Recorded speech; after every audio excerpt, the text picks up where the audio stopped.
नमस्कार, news for nation देख रहे हैं आप और मैं आपके साथ प्रार्थना। होली जाने के बाद अब आने वाली है चैत्र नवरात्रि। चैत्र नवरात्रि माता का वो शुभ दिन है जहां पर आप माता की पूजा अर्चना करके माँ का आशीर्वाद प्राप्त कर सकते हैं। इसी के साथ चैत्र नवरात्रि में जो सबसे महत्वपूर्ण होता है वो होती है कलश स्थापना। तो हम आपको बताते हैं कि माता इस बार किस वाहन पर सवार होके आएंगे। इसी के साथ साथ कलश स्थापना के शुभ मुहूर्त के बारे में। 30 मार्च को हाथी पर सवार होकर आएंगी माता रानी। चैत्र नवरात्रि का कलश स्थापना और शुभ मुहूर्त। चैत्र नवरात्रि 2025 का पर्व जो है वो 30 मार्च से शुरू होकर 7 अप्रैल तक चलेगा। नवरात्रि में माता की सवारी का विशेष महत्व होता है। माता रानी की सवारी हाथी है। मान्यता है कि माता की सवारी के अनुसार ही आने वाले दिन में फल मिलता है। चैत्र नवरात्रि का शुभारंभ जो है वो 30 मार्च को होगा, जो कि हिंदू पंचांग के अनुसार शुक्ल पक्ष की प्रतिपदा तिथि है। यह पर्व जो है वो 7 अप्रैल 2025 को समाप्त होगा, जब राम नवमी का पर्व भी मनाया जाएगा।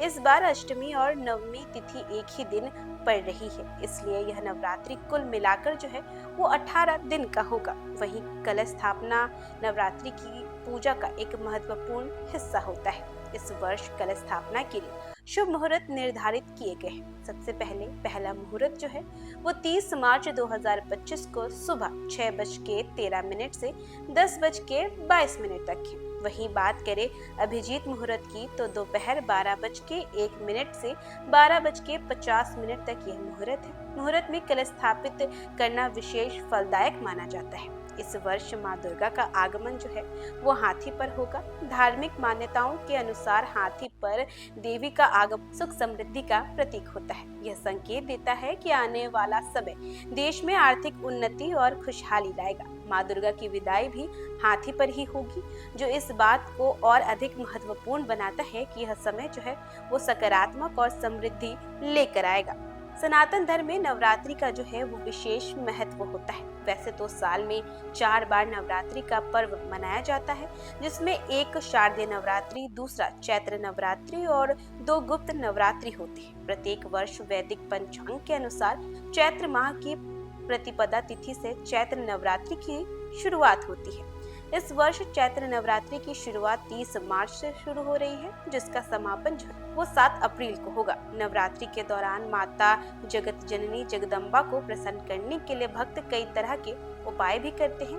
कहा जाता है माता रानी की पूजा आराधना करने से नवरात्रि में समस्त दुखों का नाश होता है और जीवन में कई तरह की तरक्की भी देखने को मिलती है। बात करें नवरात्रि पर करे गए उपायों के बारे में तो नवरात्रि के दौरान आप सिद्ध कुंजिका स्तोत्र का पाठ अत्यंत प्रभावशाली माना जाता है। यह पाठ जीवन में आने वाली कठिनाइयों को समाप्त करता है और कार्यों में सफलता प्रदान करता है। यदि इसे दुर्गा सप्तशती के पाठ के साथ किया जाए तो विशेष लाभ प्राप्त होता है। तो फिलहाल के लिए बस इतना ही। देश दुनिया की तमाम अपडेट्स के लिए देखते रहे न्यूज़ फॉर नेशन।